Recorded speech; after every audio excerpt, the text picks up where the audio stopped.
Hey there, subscribe to my channel, and also press this bell icon so you never miss any new updates, cause whenever we upload new video you will get a notification on your phone. Part 1.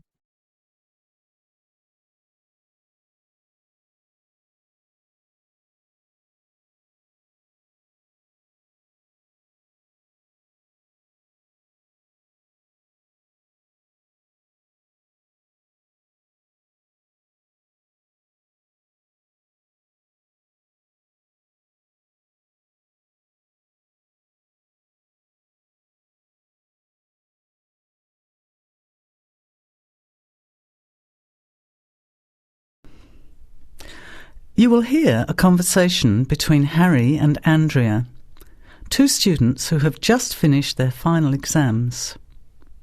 First, you have some time to look at questions 1 to 5.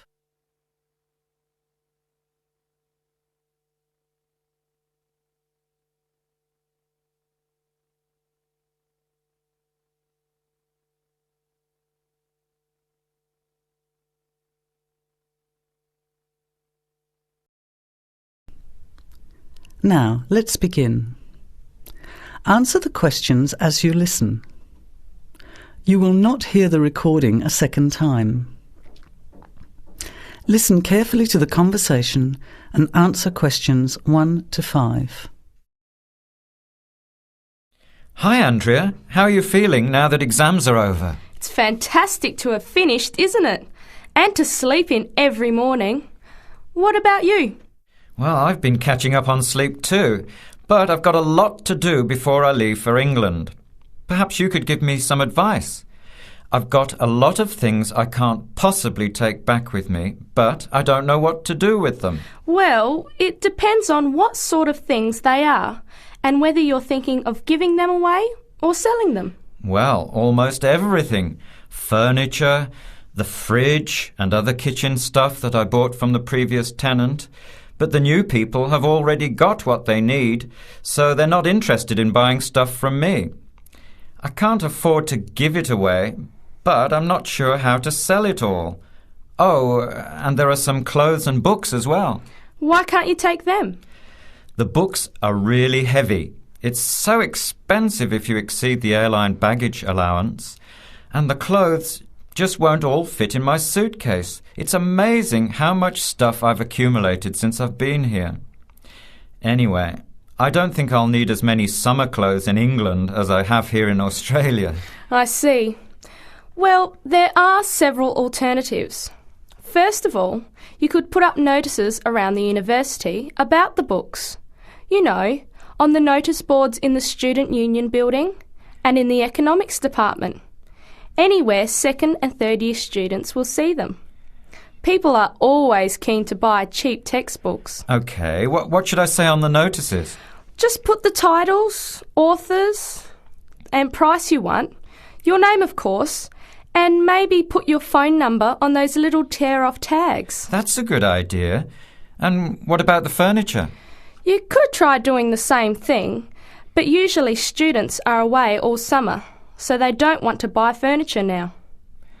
Another place to try might be a second-hand shop.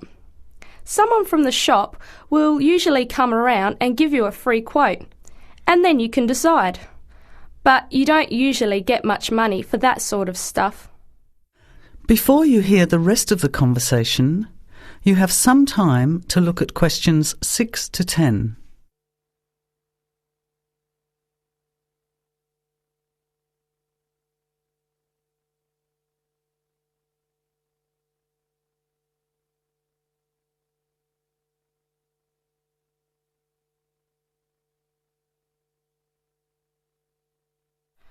Another alternative is to put an advertisement in the Trading Post. Do you know that paper? It comes out every week advertising things people want to sell. You have to pay to put the advert in and then hope people phone. Give them as much information as possible, and if they're interested, invite them to come and have a look. The hard part is agreeing on a price. No, I haven't seen the Trading Post. But I should have a look at it, and I could advertise the fridge, the microwave and the furniture.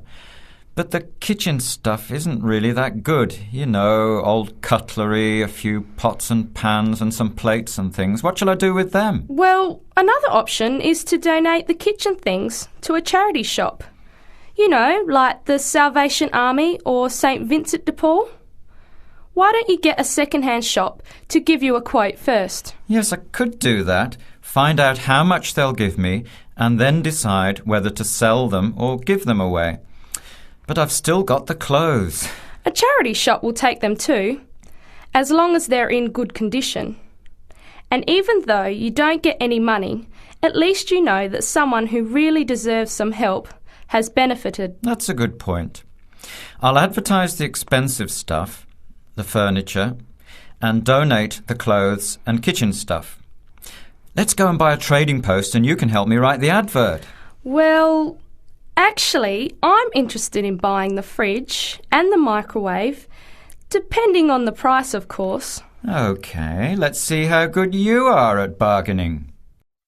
That is the end of part 1. You now have half a minute to check your answers.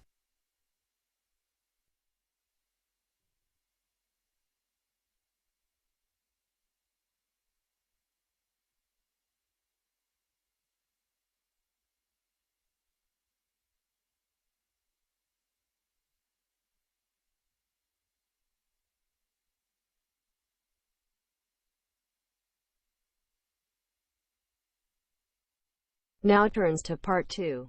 Part 2.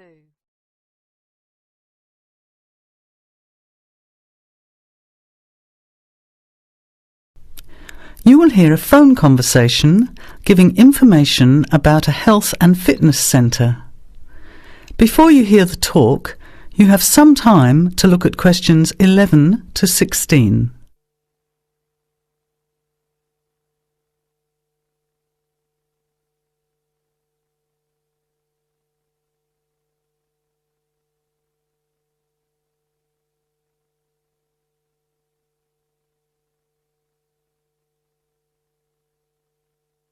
Now, listen carefully to the first part of the talk and answer questions 11 to 16.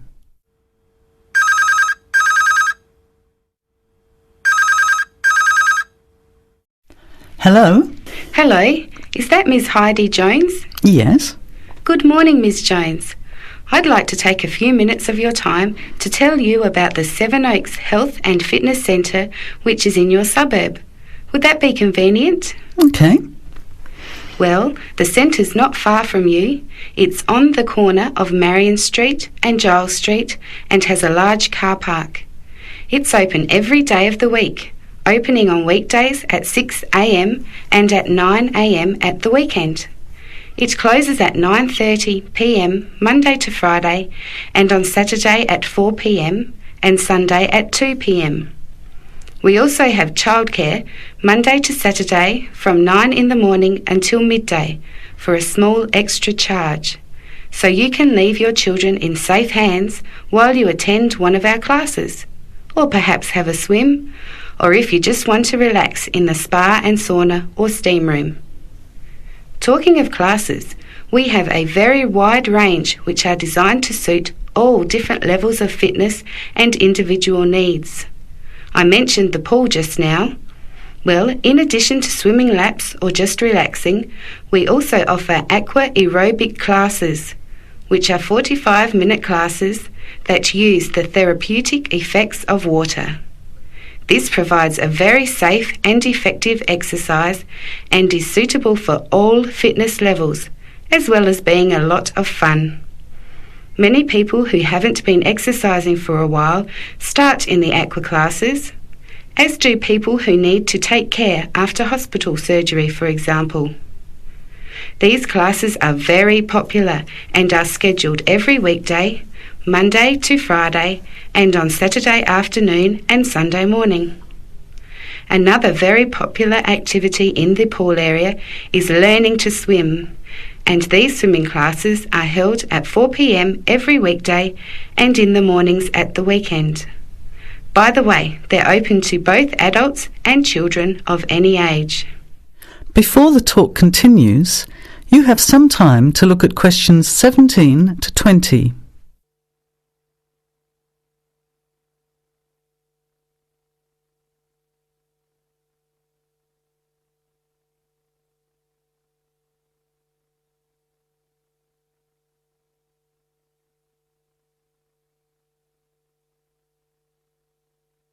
Now, as the talk continues, answer questions 17 to 20.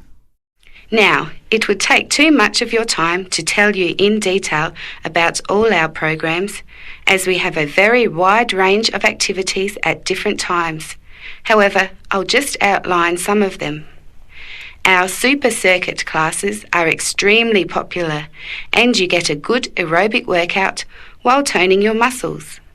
They're easy to learn, as you combine using hydraulic equipment with exercises guaranteed to give you a good cardio workout.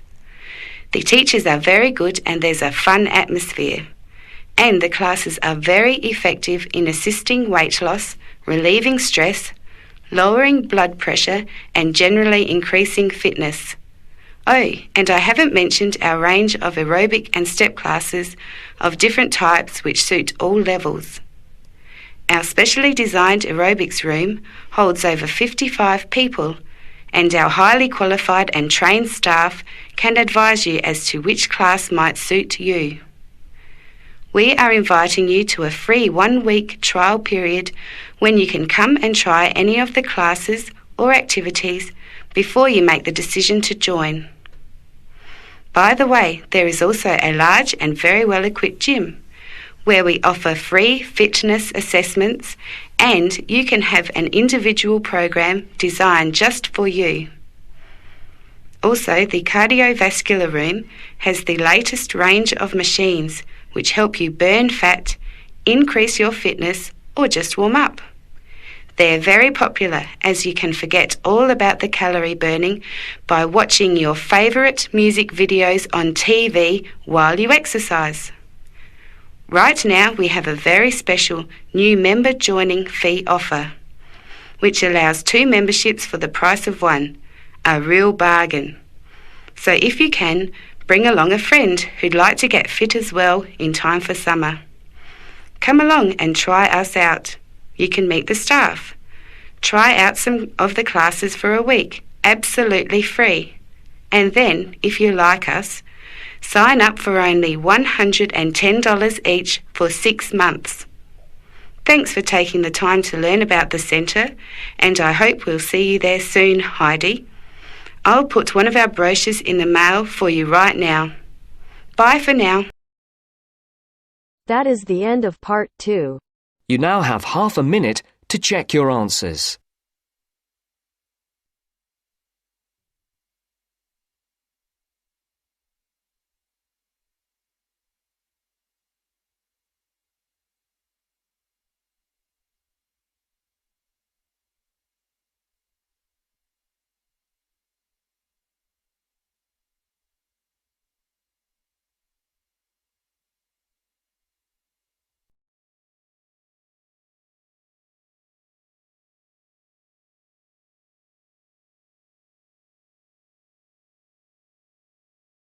Now turns to part 3. Part 3.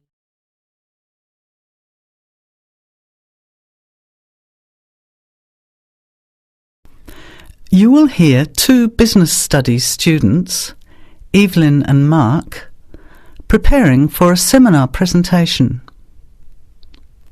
Before you hear the conversation, you have some time to look at questions 21 to 25.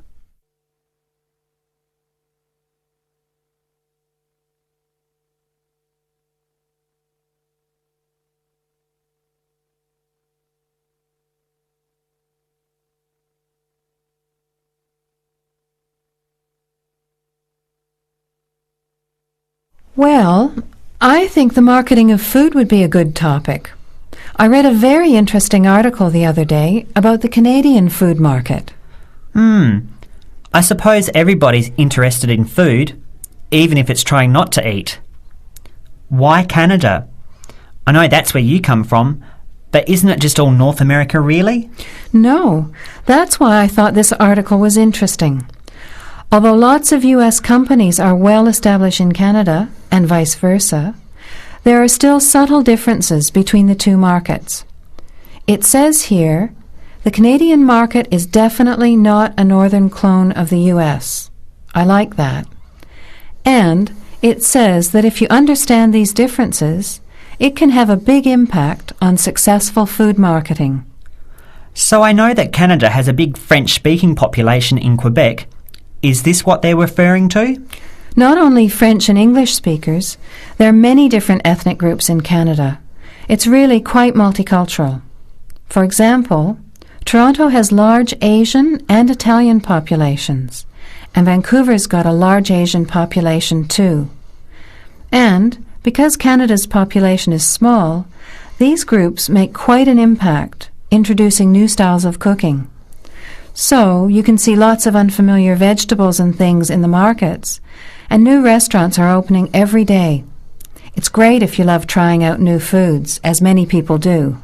Which kinds of food are becoming popular? Well, some Asian food, I'd say, has been popular for quite a while, like Chinese. But now, Southeast Asian restaurants are becoming very fashionable.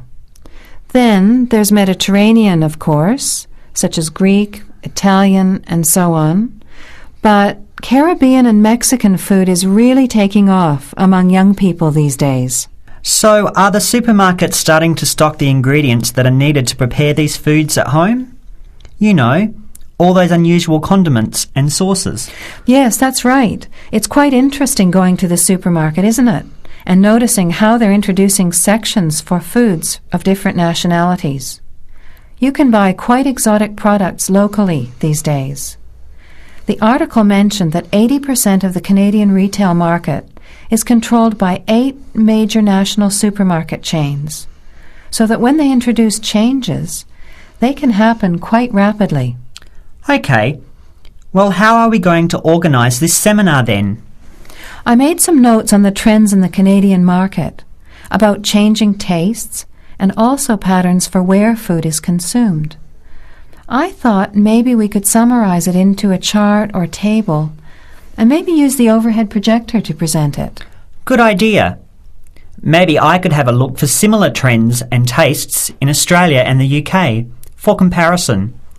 Let's have a look at what you found.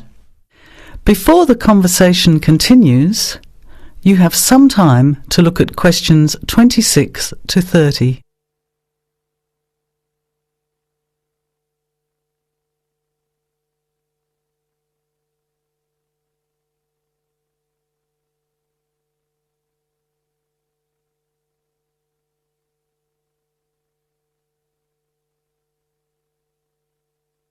Now, as the conversation continues, answer questions 26 to 30. The most significant trend, it seemed to me, was that Canadians are definitely interested in healthy food. For example, did you know that salads are the 3rd most commonly eaten food in Canadian restaurants? Really? What about organic food then? Is that becoming more popular? Yes, it's definitely moving into the mainstream compared to a few years ago. And a recent survey showed that 4 out of 5 shoppers said that they check the fat and nutritional information on the packet when they're deciding what to buy. What other trends did you find out? There's one change I noticed straight away when I was home last year in the meat department. You know, here the meat packaging says rump steak or 4-quarter chops and so on. Well, they discovered that most consumers these days didn't know what to do with these roasts and rounds and ribs. So the government approved a new naming system for cuts of meat, which is related to the required cooking technique. What a good idea. I've never really understood the difference between sirloin, rump, round and all those names. So how many new categories are there? 8. There are 3 kinds of steak, for grilling, for marinating, and for simmering. And then there's what they call quick-serve beef, for stir-fries, I suppose. And premium oven roast, pot roast, and stewing beef. It's a great idea, isn't it? I hope it catches on here. I agree. Any other trends that you thought were significant? Well, what's really interesting is what the article called mobile meals. In other words, more and more Canadians are eating meals away from home, but not just eating more junk food. They're projecting a 40% increase in snack food sales over the next 3 years, and the growth is coming from healthy snacks. You know, the ones that have less cholesterol and fat, such as muesli bars, health food bars, and those types of products. Apparently, in the food marketing jargon, they're called nutritious portable foods, which means healthy snacks. The other major trend is that young people are doing more of the food shopping these days, so marketing has to be aimed more at them, as well as more conventionally at the mother. Thanks, Evelyn.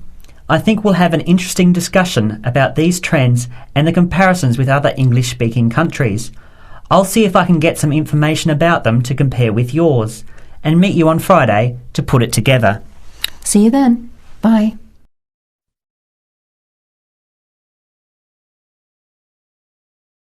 That is the end of part 3.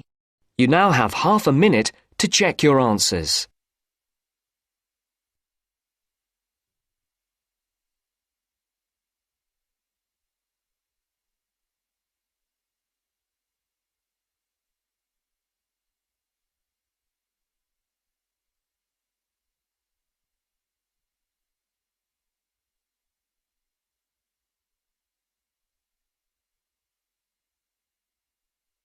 Now turns to part 4. Part 4.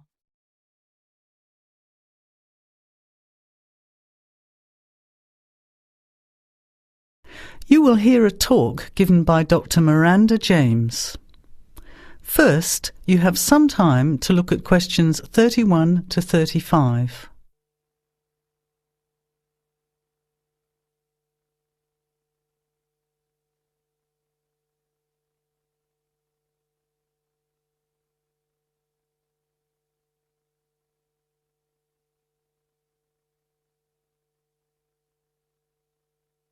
Now, listen carefully to the talk and answer questions 31 to 35. Good afternoon, everybody, and welcome to the first in a series of talks we have arranged for the Overseas Students Association this semester. Dr. James has very kindly agreed to speak to us today on the topic of public speaking, and judging from the large numbers of you here, it's clearly a subject of great interest and relevance. Dr. James. Hello. It's good to see so many of you here, and hopefully what I'm going to tell you will be useful to you both here at the university and in your future employment. Many people avoid speaking publicly, by which I mean in front of, say, 10 or more people. Not because they lack the ability, but mainly because they lack confidence, which is really only due to lack of practice. Today, as a consequence of the influence of television, audiences expect speakers to be relatively brief and to the point, in addition to being well-informed and interesting or entertaining. Probably the most important part of public speaking is what you do beforehand, by which I mean preparation. This includes practical details, such as knowing precisely what your topic is and exactly how long you are expected to talk for. You should also plan the content thoroughly. A good strategy is to write out the content as you intend to say it, and then make brief notes, preferably on small cards, which you use to talk from. This way you sound more natural. You incorporate pauses while you look at your notes, and you can then look at your audience while you are speaking. Never read your speech without looking at the audience. Eye contact is a very important part of communicating with an audience. So deliberately move your head and look around at your audience. Pauses are important, as most people, when they are nervous, tend to rush through their speech. Now you have some time to look at questions 36 to 40.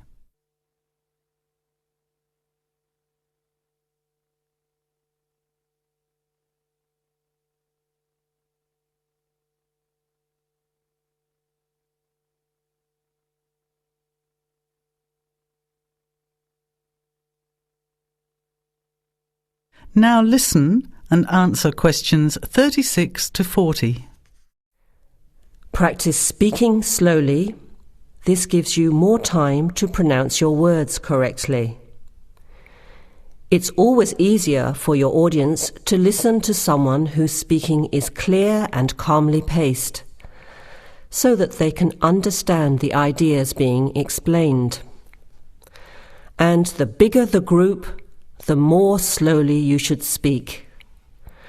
Remember to project your voice, speaking clearly to the person furthest away from you. It's a good idea to rehearse and record yourself.